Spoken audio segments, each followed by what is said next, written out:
एक आदर्श धार्मिक परिवार, त्या परिवाराची ओळख देवाच्या वचनानुसार जे आयडियोलॉजी किंवा जे आदर्शपण त्यांच्यामध्ये असायला पाहिजे. 4 प्रकारचे गोष्टी आम्ही त्याच्यामध्ये पाहिले. कर्णेल्याच्या परिवारासंबंधानं जर आम्ही पाहिलं तर आम्हाला कळतं परिवाराला देवाची ओळख होती आणि देवाला सुद्धा त्या परिवाराची ओळख होती.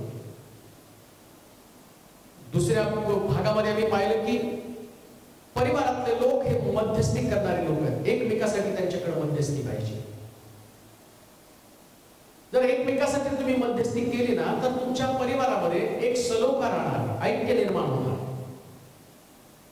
आणि एवढंच नव्हे तर या मध्यस्थीमध्ये इतकी ताकद आहे, कॉम्प्रोमाइज करण्याची ताकद, रागाचं निवारण करण्याची ताकद या मध्यस्थीमध्ये आहे. त्यानंतर समेट अतिशय महत्वाचा आहे. सूर्य मावळाच्या आत तुमचा एकमेकाचा समेट झाला पाहिजे. आणि चौथी गोष्ट आम्ही पाहिली निर्णय. निर्णयासंबंधाने अनेक चांगल्या गोष्टी आम्ही पाहिल्या.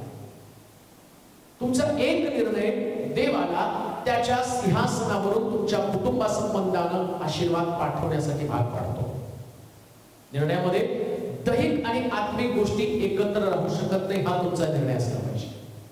आणि आता 5वी गोष्ट आम्ही पाहणार आहोत. कुटुंबामध्ये आवश्यक असणारं 5वं कॅरेक्टर किंवा 5वं वैशिष्ट्य कुटुंबाचं, धार्मिक कुटुंबाच्या वैशिष्ट्य संबंधानं उत्पत्तीचं पुस्तक त्याचा 22वा अध्याय आणि त्याचं 9वं वचन. उत्पत्तीचं पुस्तक 22वा अध्याय 9वं वचन. देवाने त्याला सांगितलेल्या ठिकाणी ते आले. तेव्हा अब्रामानं तेथे वेदी उभारली. तिच्यावर लाकडं रचली आणि आपला पुत्र इसाक यास बांधून वेदीवरच्या लाकडांवर ठेवलं. 5वी महत्वाची गोष्ट कुटुंबामध्ये त्याग फार महत्वाचा आहे. आणि आमच्या सगळ्यांसाठी जर एक चांगलं कुटुंब जे देवाला पसंत पडणार आहे किंवा देवाच्या मनातलं कुटुंब बोलत असेल, ज्याच्या संबंधानं परमेश्वर बोलतो, अब्राम इसाक याचा देव ज्याच्या संबंधानं नव्या करार बोललं गेलं, तो अब्रामाचा देव म्हणजे जर विश्वासणाऱ्यांची वर्गवारी करत असताना जर टॉप वरती कोण असेल तर अब्राम. आता देवानं त्याला काय शिकवलं परिवारामध्ये? त्याच्या परिवाराला आशीर्वाद देण्याचं कारण काय? दुधामनाच्या प्रदेशामध्ये त्याला नेण्याचं कारण काय? जगासाठी देवाला एक आदर्श परिवार तयार करायचा होता आणि त्याची सुरुवातच त्यानं अब्रामापासून केली. मग अब्रामाच्या परिवारामध्ये आम्ही पाहतो की देवानं त्याला म्हातारपणामध्ये एक मुलगा दिला. तो त्याचा आनंद होता, त्याचं सर्वस्व होतं. एक गोष्ट ध्यानात ठेवा, या परिवाराच्या बाबतीमध्ये सारे लाली अब्रामाला देवानं सगळे आशीर्वाद दिले. सगळे उंट, गाडी, सोनं, रूप, संपत्ती, विविध प्रकारची संपत्ती त्याच्याकडे होती. पण सगळ्यात शेवटी म्हातारपणामध्ये त्याला कळलं संपत्ती असून सुद्धा ही संपत्ती आता दुसऱ्या कोणाच्या तरी मालकीची होणार आहे. मग त्याने देवाला सांगितलं, देवा काय संपत्तीचा मला फायदा आहे? परमेश्वरानं त्याला सांगितलं, तुझी संपत्ती चाकराच्या नावावर नाही तर तुझ्या पोटी मी एक संतती देणार आहे, त्याच्यापासून एक मोठं राष्ट्र निर्माण करणार. हे अनेक वेळा मी वाचले आहे. मग देवाला नुसता इसाकच द्यायचा होता का अब्रामाला नुसता आनंद द्यायचा होता का? नाही. देवाला जगासाठी एक आदर्श संकल्पना जी कुटुंबाची देवाला स्थापित केली आहे. देवाच्या मनातलं जे कुटुंब आहे त्या कुटुंबातली व्यवस्था, त्याचं एक वैशिष्ट्य देवाला या अब्राम आणि इसाकातल्या लोकांना द्यायचं होतं जगासाठी. हे तुमच्यासाठी माझ्यासाठी असणार आहे. हा उपदेश नुसता ऐकायचा नसतो. या उपदेशाच्या द्वारे आमच्या परिवाराची बांधणी आम्हाला करता आली पाहिजे. काय आले त्याच्यामध्ये? आशीर्वाद दिल्यानंतर परमेश्वरानं पाहिलं की अब्रामाचा आनंद इसाक आहे. इसाक त्याचं सर्वच काय. मग देवाच्या डोक्यात कल्पना आली, या इसाकाला मोरिया डोंगरावरती घेऊन जाऊन माझ्यासाठी त्याला वेदीवरती अर्पण कर. नीट आहे का? तुमची मुलं तुमच्याकडे आहेत. कोणी या मुलांना उच्च पदाच्या नोकरीसाठी पाठवले आहे, कुणाची मुलं परदेशामध्ये शिकत आहे, कुणाच्या कुटुंबातले मुलं आणि मोठा बिझनेस करत आहे, कुणाच्या कुटुंबातली मुलं मोठ्या पगाराच्या नोकरीवरती आहे. पण प्रश्न तोच आहे, तुमच्या परिवारातले लेकर अब्रामाच्या इसाकासारखे आहेत का? अब्राम हा जगातला सगळ्यात ताकदवान व्यक्ती का? कारण देव त्याच्याशी बोलत होता आणि देव त्याला मार्गदर्शन करत होता. तो देवाच्या मर्जीचा, देवाच्या इच्छेचा आणि सगळ्या विश्वासणाऱ्यांचा बाप, सगळ्यात पुढे जागा त्याची. कारण काय त्याच्यामध्ये? देव त्याला बोलला की तुझ्या मुलाचं मोर्या डोंगरावरती वेदीवरती अर्पण कर, म्हणजे मला समर्पण कर तुझ्या मुलाचं, माझी सेवा तू कर. आता ही गोष्ट ज्यावेळेस अब्रामाला देवाला सांगितले, अब्रामाच्या मनामध्ये कुठल्याही प्रकारची स्वार्थाची भावना राहिली नाही. तो म्हटला असता माझा इसाक माझा आहे. तो वाद करू शकला असता देवासमोर, तूच तर मला दिला होता, तू म्हटला होता की याच्यापासून एक मोठं राष्ट्र निर्माण करणार आहे, माझं म्हातारपणाची ती काठी आहे. पण त्याला माहिती आहे जे देवानं दिलं ते देवाला परत देण्यामध्ये मला वाईट काय वाटायचं? देवाचं आहे.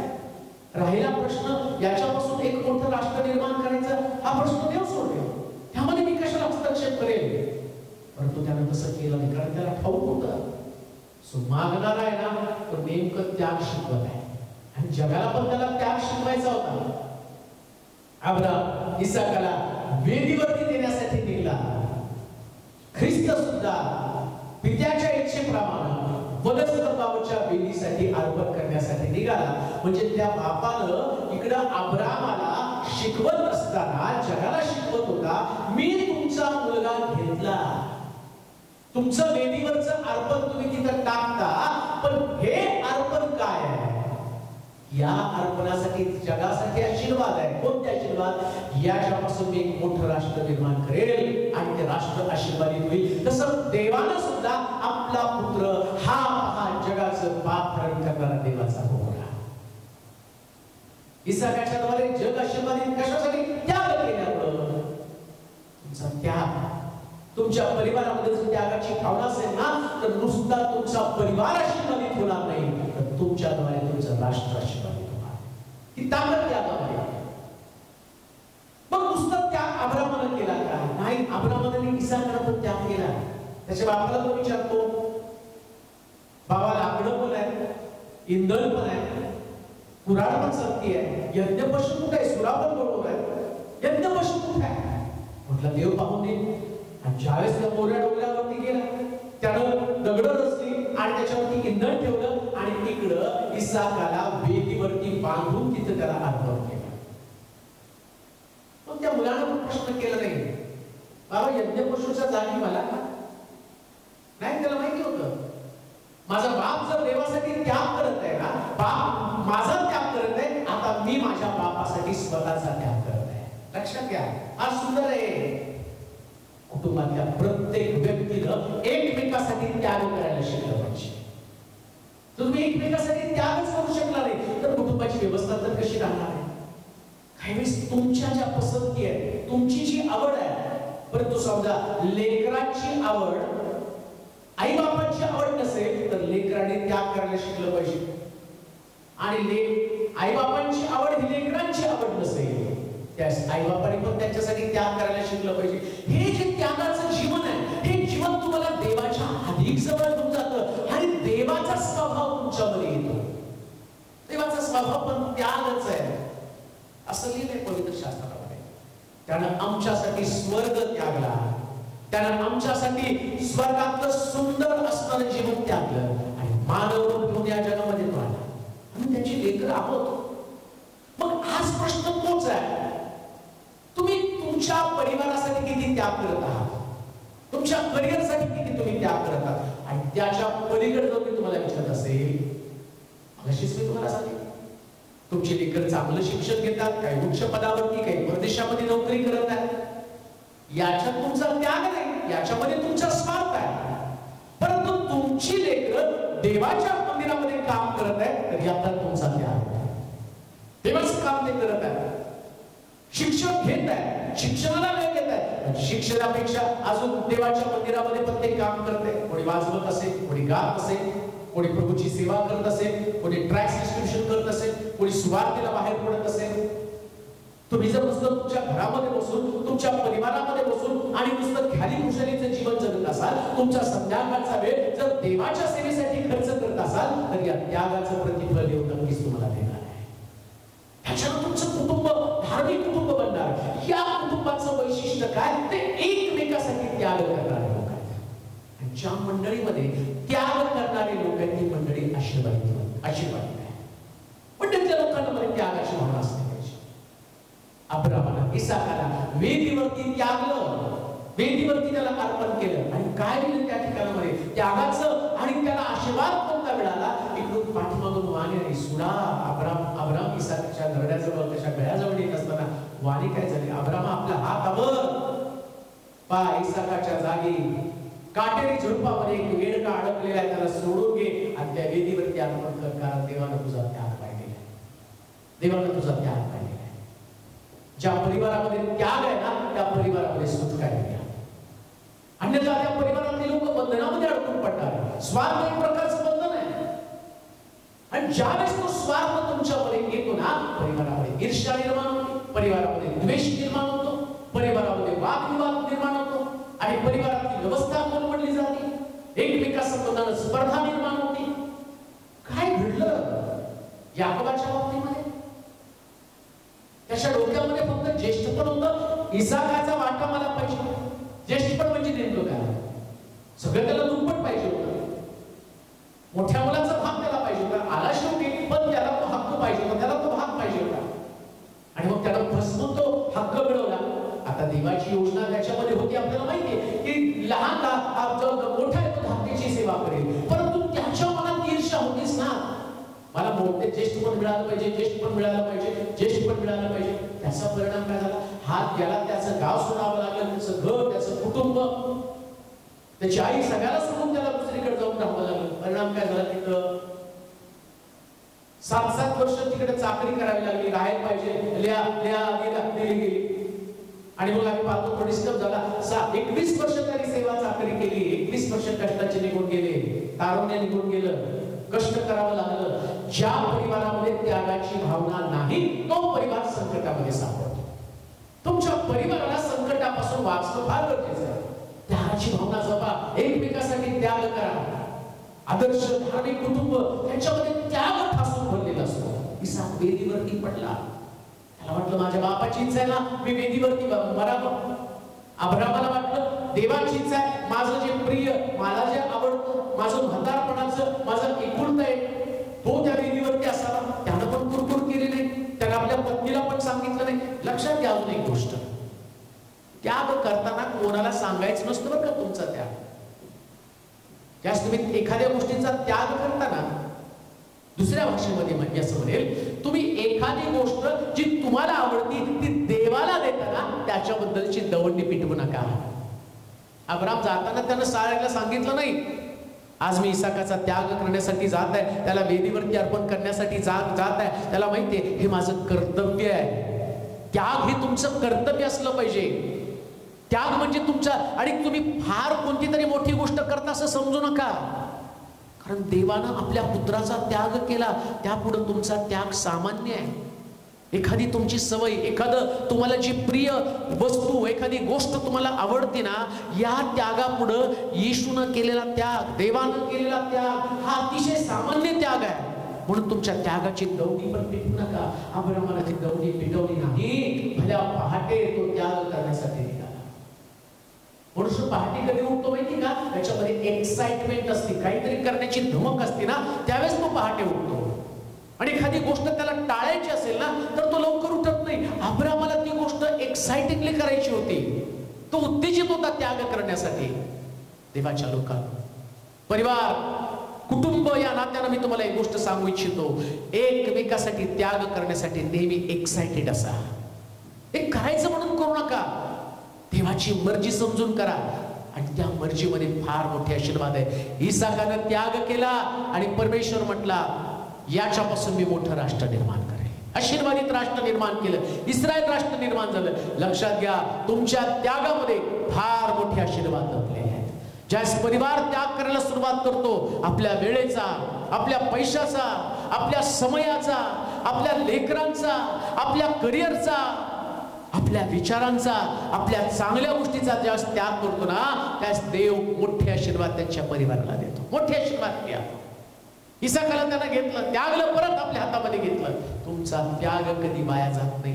तुमचा त्याग आशीर्वाद बनून परत तुमच्याकडे येतो. इसाक परत आशीर्वाद बनून बाबाकडे आला. आता तो इसाक नव्हता, आता ते राष्ट्र होतं. एक तुमचा त्याग तुम्हाला मोठ्या आशीर्वादाला जन्म देतो. रूपांतर होतं, त्याचं ट्रान्सफॉर्मेशन होतं. पूर्वी तो नुसता इसाक होता, परंतु वेदीवरून त्याला काढल्याबरोबर त्याचं ट्रान्सफॉर्मेशन झालं, त्याच्यामध्ये वेगळं पण आलं. लक्षात घ्या, प्रत्येक त्यागानंतर तुमच्यामध्ये ट्रान्सफॉर्मेशन आहे. बायबल सांगतं, ज्या मनात पेरलं जातं ते गौरवात उगवलं जातं. कधी कधी तुम्हाला त्याग म्हणजे अपमान सहन करावा लागतो आणि त्याच्यानंतर तुम्ही गौरवामध्ये उठवले जाता. म्हणून त्याग हा तुमच्या कुटुंबाचा पाया असू द्या.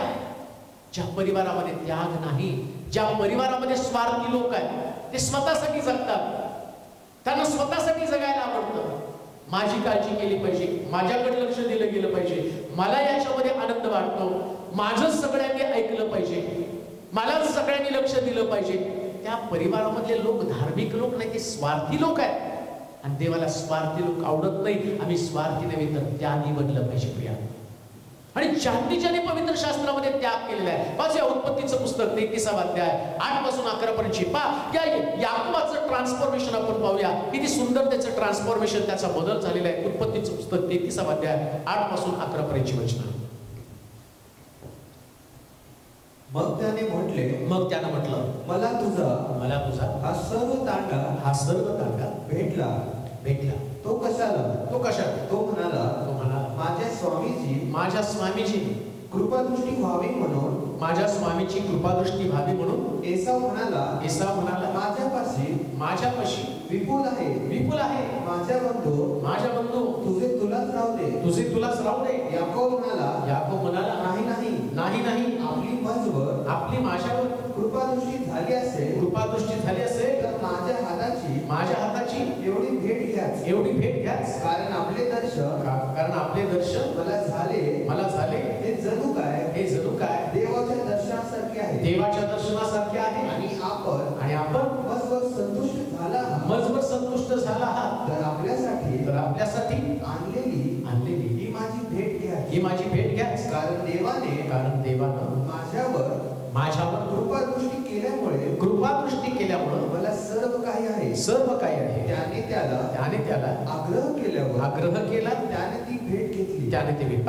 आता इथं त्याग तुम्ही ट्रान्सफॉर्मेशन याकोबाचं पाहिलं तर तुमच्या लक्षामध्ये सगळं मला दुप्पट पाहिजे ही याकोबाची भावना होती. म्हणून त्यानं फसवून आपल्या भावाचा ज्येष्ठपणाचा अधिकार घेतला, तो घेतला. 21 वर्षाच्या तपश्चर्येनंतर, 21 वर्षाच्या कालखंडानंतर त्याला कळालं, हे सगळं माझ्याकडे, संपत्ती माझ्याकडे आहे, प्रॉपर्टी माझ्याकडे आहे, याच्यासाठीच माझं धावपळ चालू होते ना. आता मात्र त्याला कुटुंबाची ओढ लागली, भावाची ओढ लागली. आणि भावाकडे आल्यावर ज्याच्यासाठी तो पळाला होता ना, पहिल्यांदा त्यानं तो तांडा एसावाकडे पाठवला आणि काय म्हटला, देवानं मला एवढं दिलं, हे तुम्ही घ्या. आता दोघांचं पण ट्रान्सफॉर्मेशन आहे. आपण त्याच्या वैर कशासाठी धरलं होतं, हा माझा ज्येष्ठपद घेऊन पळाला. दोघांमध्ये पण ती भावना, यानं दिलं आणि याच्याकडनं याने हिसकावून दिलं. म्हणून या ठिकाणामध्ये एसाव पण त्याला मारून टाकण्याच्या मनस्थितीमध्ये होता. एक ईर्ष्या त्याच्यामध्ये होती. काय ईर्ष्या होती? त्याग नव्हता म्हणून ईर्ष्या. तर त्याच्या मनामध्ये असताना त्यागाची भावना, जाऊ द्या, लहान धाकटाय, राहू द्या त्याला, ज्येष्ठपण काय, देवाने काय मला कमी केलं का. पण ती ईर्ष्या, त्याग नसेल की तर ईर्ष्या येते, स्पर्धा येते, मारहाण येते, एकमेकाला खलास करण्याची वृत्ती ती खूप त्या ठिकाणामध्ये पडण्याची शक्यता असते. पण ट्रान्सफॉर्मेशन झालं, भावना जर बदलली ना त्यागाची, असं लिहिलं, याकोबाची त्याग करण्याची भावना एसावाला त्यानं बदलून टाकलं. तो त्याला म्हटला, हा तांडा कशासाठी? पुढं पाठवला याकोबानं तांडा आपल्या भावाचा राग शांत करण्यासाठी. पण एवढ्या वर्षानंतर सगळं वातावरण बदललेलं होतं. आता एसावाला पण कळालं, संपत्तीपेक्षा व्यक्ती महत्वाची आहे, माझ्या घरातला माझा भाऊ महत्वाचा आहे. आज कुटुंबामध्ये ही भावना आहे का? प्रॉपर्टीसाठी एकमेकाशी असणारी तोंड एवढी वाकडी केली की कोणी कोणाला बघू शकत नाही. काहीतरी फसवणूक झाली असेल, तुमची चुका घडल्या असतील. मानव म्हणून प्रत्येकाच्या काहीतरी चुका घडणार आहे, काहीतरी तुमची फसवणूक झाली, काहीतरी नुकसान त्यानं केलेलं आहे. पण तेवढंच घेऊन बसणार आहात का? तुमचा परिवार तर धार्मिक परिवार आहे. तुमच्या लेकरांना पण तुम्ही तसं शिक्षण दिलं नाही. चुलत्याचं तोंड बघायचं नाही, आत्याचं तोंड बघायचं ना, मावशीच्या दारामध्ये जायचं. मग तुम्ही कसले धार्मिक आहात? याकोब आपल्या परिवारासह निघाला, विसरला सगळ्या जुन्या गोष्टी. त्यानं नाही सांगितलं की तुमचा सुलता तो माझ्यावरती मारायला आलेला. त्याग करून टाकला त्या गोष्टीचा सगळ्या. त्याने जुन्या गोष्टी सगळ्या विसरला. त्याग करणं म्हणजे विसरणं, फेकून टाकणं. आणि नवा ट्रान्सफॉर्मेशन झालेला याकोब एसावाकडं आता भेटायला जाताना तांडाच्या तांडा घेऊन गेलेला आहे. एखाद्या व्यक्तीला जर बदलायचं आहे ना, तर त्या बदलासाठी पहिल्यांदा तुमच्यामध्ये बदल होणं गरजेचं आहे. मग तो समोरचा व्यक्ती बदलणार. आणि त्याला बदलणारी गोष्ट कोणती माहिती का? त्याग. याच्या अगोदर परमेश्वरानं या पाप्यांचा नाश करण्यासाठी, पाप नष्ट करण्यासाठी सगळे पापी मारले. सगळे पापी मारले. नोहाच्या काळामध्ये जलप्रलय पाठवला. जलप्रलयाने मनुष्याचा नाश झाला. सदोम गोमोरामध्ये अग्निगंधक टाकून दिलं. प्रत्येक वेळेस कुठंतरी नाश झालेला आहे. आता देवानं काय केलं? मन बदललं आणि पुत्राला आता काय केलं? दोषी व्यक्तीला नाही मारलं, निर्दोष व्यक्तीलाच मारून टाकलं. का? हृदय बदलावं. देवाच्या अंतःकरणातलं कठोरता निघून गेली आणि देवाच्या अंतःकरणामध्ये प्रेम भरलं. का? तर पुत्र मरताना त्याच्या वेदना, त्याचा त्रास त्याने पाहिला. मग त्याला कळालं हा माझा पुत्र आहे आणि हे सुद्धा सगळे माझे पुत्र आहेत. या पुत्रावर जसं मी प्रेम करतो तसंच यांच्यावर पण प्रेम करतो. तिथून पुढे येशू मध्यस्थी करून तीच आठवण करून देतो, देवा यांच्यासाठी तू माझा त्याग केलास, आता पापामुळे परत त्यांचा त्याग करू नको, परत एकदा त्यांना जगण्याची संधी दे आणि त्याचा परिणाम म्हणून आम्ही जिवंत आहोत. ही त्यागाची ताकद आहे. ही त्यागाची ताकद आहे. आधी देव सगळ्याला मारत होता कारण पुत्राचा त्याग केला नव्हता. आता मात्र तसं नाही. आता त्यानं पुत्राचा त्याग केला. पुत्र आठवण करून देतो, तुझा हेतू साध्य होऊ दे प्रभूजी. हे बाबा तुझा हेतू साध्य होऊ दे.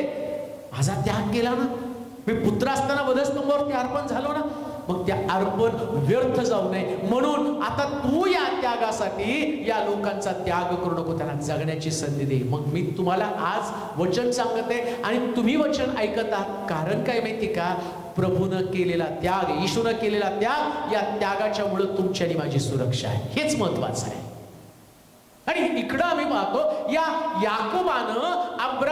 याकोबानं एसावासमोर हा त्याग चालवला. आता त्याग करणं म्हणजे नेमकं काय माहिती का? त्याग म्हणजे एकमेकाची भावना समजावून घेणं. एसावाकडे पण भरपूर संपत्ती होती. त्याला पहिला प्रश्न केला, हे काय? तो देवाने मला आशीर्वादित केलेला आहे आणि त्यातलं मी तुम्हाला आणून दिलेलं आहे, तुमच्यासाठी आणलेलं आहे. तर म्हटलं देवाने माझ्याकडे पण भरपूर दिलेलं आहे. तो तुमची जर मेहर नजर माझ्यावरती असेल, माझ्याविषयी जर तुम्हाला बरं वाटत असेल तर एवढं नजराना तुम्ही स्वीकारा. त्याच्या त्यागाच्या मोबदल्यामध्ये त्याच्या भावनेची कदर करून असं लिहिलं, त्यानं त्या वस्तू, ते उंट, ते जे काही त्याला आणि त्याने तांडा दिला होता ते तांडा त्यानं स्वीकारला. का? त्याच्या भावनांची कदर त्यानं केली. कधी कधी काही गोष्टी तुमच्या लेवलच्या नसतील, तुमच्या लेवलच्या त्या नसतात, तुम्ही त्याच्यापेक्षा मोठे असतात, पण त्या समोरच्या व्यक्तीनं जो त्याग केला ना, त्या त्यागासाठी तुम्हाला तुमच्या स्टेटसचा त्याग करावा लागतो. नाही समजत तुम्हाला? माझ्याकडे जर 10,000 रुपये किमतीचा शर्ट घेण्याची किंवा 10,000 किमतीचे कपडे घेण्याची ताकद माझ्याकडे असेल, पण कोणी जर मला 100 रुपयाचं बक्षीस दिलं ना, मी 10,000च्या आणि किमतीचे कपडे घालतो म्हणून त्या 100 रुपयाच्या कपड्याला मी नाव नाही ठेवायचे, त्यास माझ्या स्टेटसचा मला त्याग करता आला पाहिजे. का? कारण तुम्ही धार्मिक आहात. त्याच्यासमोर त्या वस्तूची किल्ली उडू नका. ते केलं एसावानं. देवानं मला पण आशीर्वादित केलेलं आहे. बापाची सगळी प्रॉपर्टी मलाच मिळालेली आहे. यांना कष्ट करून आणलेले आहे. याकोब कष्ट करून घेऊन आलेला आहे. त्याच्या कष्टात देव त्याच्या बरोबर होता. पण तरी सुद्धा त्यानं आपल्या जागेवरती आणि आपल्या जागा सोडली त्यानं आणि त्या असणाऱ्या याकोबाच्या वस्तू त्याने स्वीकारल्या. याला म्हटले त्यागाचे सर्वोत्तम पाहिजे. आमची पात्रता लायकी नसताना सुद्धा देवाचा पुत्र कसा त्याग आहे त्याचा बघा. तो देव असताना मानव झाला, हा त्याचा त्याग आहे. त्याचा दर्जा काय? तो देव आहे आणि तो देव असताना मानव झाला आणि मानव म्हणून आमच्यामध्ये अवतरला. स्वर्गीय वैभव त्यानं तुच्छ मानलं, प्रकटीकरणाच्या पुस्तकामध्ये योहानानं झालेलं प्रकटीकरण पाहिलं आणि त्याच्यामध्ये तो लिहितो 24 वडील उपडे पडून त्याच्या समोर उपडे पडतात आणि म्हणतात पवित्र पवित्र पवित्र सेनेचा यहोवा देव पवित्र. देवदूत असंख्य देवदूत आणि त्याचं नमन करतात, त्याची आराधना करतात. परंतु भूतलावरती मानव म्हणून आल्यावर इथं त्याची आराधना, इथं मुकुट काढून टाकला जात आहे आणि इथं त्याच्या डोक्यात काट्याचा मूळ घातला जात आहे. ही त्यागाची भावना ख्रिस्तामध्ये होती. मग तुमच्याकडे ती त्याग करण्याची प्रवृत्ती नाही. कशाला कुटुंबात आपली जागा तुम्ही पक्की करून ठेवली आहे? सासू म्हणते मी सासू सुनेनं माझं ऐकलं पाहिजे, सून म्हणते मी बायको आहे नवऱ्यानं माझं ऐकलं पाहिजे. कसलं कुटुंबामध्ये वाद, कसले संघर्ष. जरा आपली जागा, आपले ठिकाण सोडा. सासू सून नवरा बायको लेकरं हे बनण्यापेक्षा सगळ्यांनी मिळून देवाची लेकरं बनली ना, मग तुमच्यामध्ये त्यागाची भावना येणार आहे. मग तुम्ही सगळे देवाची लेकरं आहेत. लक्षात घ्या, नामी ज्या त्या ठिकाणात तिच्या सुनेला रूत आणि अर्पाला म्हणते ना की आता तुम्ही आपापल्या गावामध्ये जा, तरुण आहात, स्वतःसाठी नवरे शोधा, लग्न करा. परंतु रूतनं मात्र त्याग केला. ते म्हटले नाही, तुझे लोक ते माझे लोक, तुझा देव तो माझा देव, तुझा देश तो माझा देश. ती तिला सासू म्हणत नाही, तिने आपल्या आईच्या जागी तिला पाहिलं. ही त्यागाची भावना तिच्यामध्ये होती. परिणाम काय झालो? एक आदर्श कुटुंब, एक चांगलं कुटुंब. या चांगल्या कुटुंबामुळं असं लिहिलं, पुन्हा एकदा नामीच्या आणि रूतच्या घराची स्थापना झाली ना. रूतला बवाज अशा प्रकारचा सुंदर पती मिळाला आणि बवाजाच्या कुटुंबातनं ख्रिस्ताचा जन्म झाला. म्हणजे नामीचं कुटुंब पण वाचलं, रूतचं कुटुंब, बवाजाचं कुटुंब. नुसतं कुटुंब वाचलं नाही तर त्यांचा वंश कायमस्वरूपी राहिला. ज्या कुटुंबामध्ये त्याग आहे त्या कुटुंबामध्ये कायमस्वरूपी वंश राहतो. त्यांचं घराणं कधी संपुष्टात येऊ शकत नाही. का? कारण देवाला जगाला आदर्श कुटुंब दाखवायचं आहे. तुमचं कुटुंब त्याग असेल ना तर तुमचं कुटुंब नष्ट पावणार नाही. तुमच्या गावामध्ये, तुमच्या मंडळीमध्ये तुम्हाला असं आदर्श बनलं पाहिजे की देवानं म्हटलं पाहिजे यांचा वंश हा सातत्यानं पुढे जाणारा वंश पाहिजे. कारण यांच्यातनं शिकलेलं आहे, हे लोक शिकत आहे. लोक त्यांच्याकडे पाहतील, त्यांची त्यागाची भावना. घरामध्ये वाद नाही, संघर्ष नाही, कोणी ईर्ष्येला पेटत नाही, सगळे एकमेकासाठी त्याग करायला तयार आहे. कोणी कुणासाठी आणि त्यांच्या भावना वाईट नाही, सगळ्यांच्या भावना किती सुंदर आहेत कारण ते त्याग करायला शिकले. शास्त्रीचं पुस्तक 11 अध्याय 34 ते 38 वचन. अजून एक सुंदर त्यागाचं उदाहरण या ठिकाणात आम्ही पाहतो. शास्त्रे 11 अध्याय 34 ते 38 वचन. इफ्ताहाची कन्या इफ्ताह मिस्पा येथे आपल्या घरी, मिस्पा येथे आपल्या घरी आला तेव्हा त्याची मुलगी डफ वाजवे व नाचत त्याला सामोरे आली. ती त्याची एकुलती एक मुलगी होती. तिच्याशिवाय त्याला दुसरा मुलगा अथवा मुलगी नव्हती. तिला पाहताच आपली वस्त्रे फाडून तो म्हणाला हाय हाय हाय मुली तू माझे मन खचविले आहे. तू माझ्यावर मोठे संकट आणलं आहे. परमेश्वराला मी शब्द दिला आहे. आता मला माघार घेता येणार नाही. ती त्याला म्हणाली बाबा परमेश्वराला तुम्ही शब्द दिला आहे तेव्हा तुमच्या तोंडातून निघालेल्या शब्दाप्रमाणे माझ्या बाबतीत करा. कारण परमेश्वरानं तुमचे शत्रू जे आमोनी लोक त्यांचा सूड तुमच्या वतीने घेतला आहे. ती आपल्या बापाला पुढे म्हणाली मात्र माझ्याकरिता एवढे करा की मला 2 महिन्यांचा अवधी द्या. म्हणजे मी आपल्या मैत्रिणींबरोबर जाऊन डोंगरातून फिरत मला कौमार्य अवस्थेत मरावे लागत आहे. याबद्दल शोक करेन. आता इब्ताहानं देवाशी करार केलेला होता. युद्धाला गेला आणि तो युद्धाला गेल्यावर परमेश्वराला बोलला, जर या युद्धामध्ये तुम्हाला विजय देशील ना, परत मी माझ्या ग्रही जाईल, माझ्या राजवाड्यामध्ये जाईल, माझ्या देशामध्ये मी जाईल. जो प्राणी पहिल्यांदा मला दिसेल, मला सामोरा येईल आणि त्याचं अर्पण मी तुला करेल. देव तो देव आहे. परमेश्वरानं पण याची परीक्षा पाहण्याचं ठरवलं. आणि इब्ताहा ज्यावेळेस पुन्हा एकदा आपल्या मायदेशी आला, राजवाड्यामध्ये प्रवेश करतो, तर त्याची मुलगी पहिल्यांदा डब वाजवत त्याला सामोर येते, का तर तिच्या बापानं विजय मिळवलेला आहे. इब्ताहा मात्र तिथं तुटून जातो. तो मुली, हाय हाय, काय घडलं हे? देवाला मी शब्द दिला होता, जो कोण येईल पहिल्यांदा मला सामोर येईल आणि त्याचं अर्पण करेल, आता मला तुझं अर्पण करावं लागणार आहे. आणि मुलगी तर तरुण आहे, कुमारी आहे.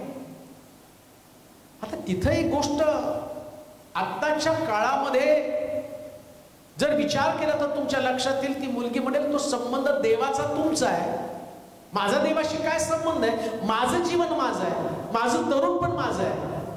तुम्ही युद्ध करणार, तुम्ही युद्ध जिंकणार, देव तुम्हाला विजय देणार, त्यामध्ये माझा हकनात बळी का? त्यागाची भावना जर एखाद्या परिवारामध्ये असेल ना, मग ती लेकरं कधी वयाचा पण विचार करत नाही. परंतु आज मात्र परिवारामध्ये त्यागाची भावना लोप पावलेली आहे. तरुण मुलगी, माझा कौमार्य, अजून मी कुमारीच आहे, माझं कुमारी पण संपलेलं नाहीये, आणि आता मला तिथं अर्पण व्हावं लागणार आहे, मला मरावं लागणार आहे. पण ती बापाला काय म्हणते माहिती का? बाबा वाईट वाटून घेऊ नका, तुमचा शब्द तुम्ही पूर्ण करा. अशी लेकरं परिवारामध्ये आवश्यक आहे, असे तरुण परिवारामध्ये, अशा तरुणी परिवारामध्ये आवश्यक आहे, जे आपल्या बापाच्या, आपल्या आईच्या शब्दासाठी आपलं तारुण्य कुर्बान करायला तयार आहे. तुमचं तरुण पण तुम्ही स्वतःसाठी जगत आहात, तुमच्या इच्छा, तुमच्या अपेक्षा, तुमच्या महत्वाकांक्षा. पण या धार्मिक परिवारामध्ये असणारी मुलगी, ती पण तरुण होती, पण तो परिवार धार्मिक होता. ज्या परिवारामध्ये धार्मिक नाही, तो परिवार त्याग करण्यासाठी पुढे, मग कदाचित त्यांचा बळी त्यांना द्यावा लागेल. आता काय तुम्हाला बळी देण्याची गरज नाही, पण कधी कधी तुमच्या इच्छांचा बळी तुम्हाला द्यावा लागतो, तुमच्या इमोशनचा बळी तुम्हाला द्यावा लागतो, जे तुमच्यामध्ये महत्वाचं आहे. ती म्हणते ना, मला 2 महिन्याचा अवधी द्या, मी माझ्या मैत्रिणी बरोबर जाते, माझा कौमार्य काळ जो आहे, आणि तो कौमार्य काळ, आणि आता मला माझ्या मैत्रिणी बरोबर व्यतीत करू द्या. 2 महिन्यानंतर मी तुमच्यासाठी बळी जायला तयार आहे. इब्ताहानं आपल्या मुलीचा बळी दिला परमेश्वरासाठी. याच्यापेक्षा इब्ताहाची मुलगी बलिदान करण्यासाठी तयार झाली. इथं दोघांचा सुद्धा त्याग आहे. परमेश्वराच्या शब्दासाठी आपल्या मुलीचा त्याग केला. कधी कधी परिवारामध्ये याच गोष्टी, इब्ताहा पण पाहिजे आणि इब्ताहाची मुलगी पण पाहिजे. कधी कधी मुलगी बलिदान द्यायला तयार नाही, बापानं बलिदान द्यायला तयार असलं पाहिजे. म्हणजे त्याग करायला पाहिजे, त्याग करायला त्यांची आणि सिद्धता असली पाहिजे. आणि मुलीचा सुद्धा बापाच्या शब्दासाठी त्याग करण्यासाठी त्यांनी तयार असलं पाहिजे. हे धार्मिक परिवाराचं लक्षण आहे. देव या दिवसामध्ये अनेक परिवार अशाच पद्धतीने शोधत आहे. देवाचे प्रिय लोको, का स्वतःसाठी जगायचं? तुम्हाला नाही वाटत देवाच्या शब्दासाठी जगावं? तुम्हाला नाही वाटत हे पवित्र शास्त्र, सर्वोत्तम पुस्तक देवानं मला दिलं याच्यासाठी की माझी बांधणी बांध, माझ्या परिवाराची बांधणी बांध, याच्यासाठी की जगातल्या लोकांना, मी ज्या ठिकाणामध्ये राहतो इथं माझ्या परिवाराकडे पाहिल्यावर लोकांना देवानं सांगावं त्यांच्या परिवाराकडे पहा. या भयानक जगामध्ये त्यांनी धार्मिकता टिकवून ठेवली, देवाचं अस्तित्व, वचनाचं अस्तित्व त्याने टिकवून ठेवलं. याने माझा त्याग केला नाही, याने माझ्या वचनापासून फारकत घेतली नाही. हे माझे लोक आहेत, माझे लोक माझ्यावरती प्रेम करतात. मुलगा बाप देवावर प्रेम करतो, मुलगी देवावरती प्रेम करते, बायको देवावरती प्रेम करते, आणि त्याच्यामध्ये त्यागाची भावना असल्या कारणानं सगळे एकमेकाशी बांधलेले.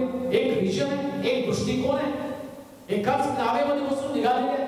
कोणी वेगळीकडे जात नाही, सगळे एकाच ठिकाणात निघालेले. कारण कोणी स्वतःसाठी जगत नाही, तर ते एकमेकासाठी जगतात. त्यागाचं वैशिष्ट्य काय माहिती का? त्यागामध्ये मनुष्य स्वतःसाठी जगत नाही, तो एकमेकासाठी जगतो, देवाच्या इच्छेच्या पूर्तीसाठी जगतो. आणि हे धार्मिक परिवाराचं वैशिष्ट्य ज्याच्यामध्ये आहे तोच परिवार धार्मिक आहे. अन्यथा माझ्या परिवाराची धार्मिकता मला तपासून पाहणं गरजेचं आहे. देवा तुम्हाला आशीर्वादित करो. आपण प्रार्थना करू. सर्वशक्तिमान, जिवंत, सामर्थ्यशाली गौरवी देवा, मनापासून तुझी स्तुती करतो, तुझ्या पवित्र गौरवाला धन्यवाद देतो. या दिवसामध्ये धार्मिक परिवार कसा असावा याच्याविषयीचं शिक्षण तुम्हाला देत आहे. त्याग किती महत्वाचा आहे आम्ही जाणत आहोत, परंतु आज पुष्कळ घरांमधला त्याग संपुष्टात आलेला आहे. सगळे स्वार्थानं एवढे पछाडून गेलेले आहेत, आपल्या बाहेरचं जग ते पाहत नाहीत, अनुभवत नाहीत. ना त्यांना देवाची चिंता आहे, ना त्यांना परिवाराची चिंता आहे. त्यांना स्वतःची चिंता जास्त लागून राहिली आहे. सैतान परिवार उद्ध्वस्त करत चालले. आई वडील लेकरांसाठी रडत आहे, पती आपल्या पत्नीसाठी रडत आहे, पत्नी आपल्या पतीसाठी रडत आहे. कधी कधी पती बाहेर खेळीमध्ये एवढा अडकून पडला, त्याला त्याच्या जबाबदाऱ्यांचं ओझं विसरून गेलेलं आहे. पवित्रता, शुद्धता, त्याला त्याच्या भावना, त्याच्या वासना महत्वाच्या वाटूला गेल्या आहेत. आणि परिवारात देवाप्रती त्याचे असणारा भाव नष्ट पाहून गेलेला आहे. आज असल्या परिवारांची बांधणी करतो. सगळ्याला त्यागाची किंमत समजू दे.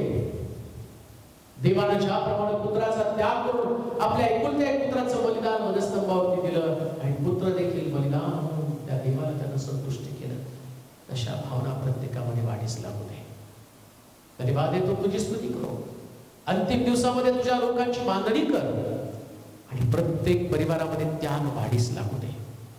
तुला गौरव देत तुझी स्तुती कर. येशूच्या नावाची प्रार्थना करणी केली म्हणून तो ऐक.